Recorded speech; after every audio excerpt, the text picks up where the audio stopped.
तब ये अच्छा नहीं बनता। तो इसको इस तरह से करना है एंड 2-3 बार।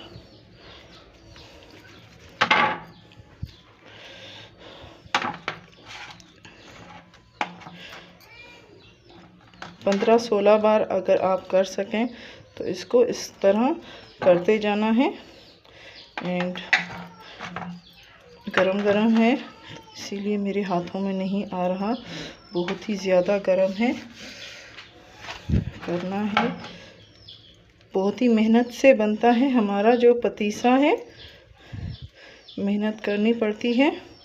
ये देखिए इस तरह से करेंगे तो आपके बहुत सारे तार बन जाएंगे।